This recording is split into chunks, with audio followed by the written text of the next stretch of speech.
जय Hind. Class 10 chapter 1 है ये। इसमें टोटल क्वेश्चन की संख्या है 19 और ये आने वाले एग्जाम के लिए बहुत ही ज़्यादा इम्पोर्टेंट होगा।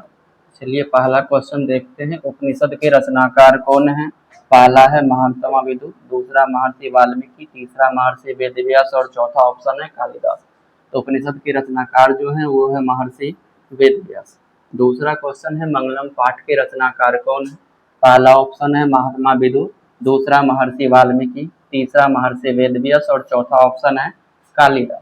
इसके सही आंसर हो जाएगा महर्षि वेदव्यास। अगला है मंगलम पाठ में कितने मंत्र संकलित हैं? तो ए में है 10, बी 8, सी 5 और डी 7। सही आंसर हो जाएगा मंगलम पाठ में कुल मंत्रों की संख्या अगर देखा जाए तो 5 है।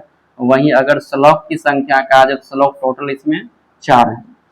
अगला है अणु से छोटा कौन होता है? ए में है आकाश, बी में आत्मा, सी में परमात्मा और डी में संसार।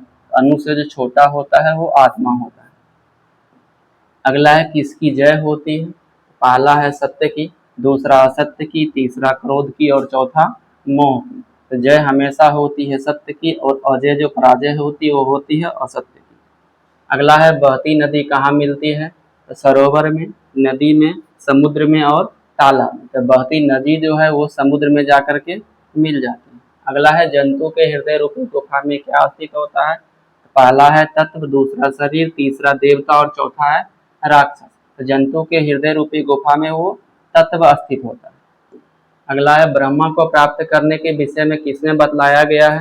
तो कठोपनिषद में, ईशावास्योपनिषद में, श्वेताश्वर में और मुंडकोपनिषद में। तो ब्रह्मा को प्राप्त करने के विषय में मुंडकोपनिषद में बताया गया है। देवलोक का मार्ग किससे प्राप्त होता है?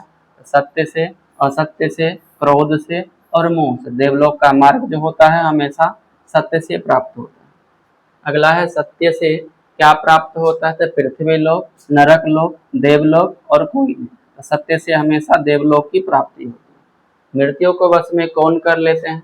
तो मूर्ख कर लेते हैं, अज्ञानी, विद्वान और कोई नहीं। तो मृत्यु को हमेशा विद्वान ही अपने ज्ञान के बल पर अपने वश में कर लेते हैं। किसकी जय नहीं होती है? तो सत्य की, असत्य की, क्रोध की या मोह की। हमेशा अजय जो होती है जय नहीं होती है असत्य की, और जय होती है सत्य की। उपनिषद में किस महिमा का वर्णन किया गया है? स्व विषय का, पर पुरुष का, देव पुरुष का या परम पुरुष? उपनिषद में परम पुरुष परमात्मा की महिमा का वर्णन किया गया। उपनिषदों की संख्या कितनी होती है? 109 है, 108, 105 या 111। उपनिषदों की टोटल संख्या जो है वो 108 हुआ करती है।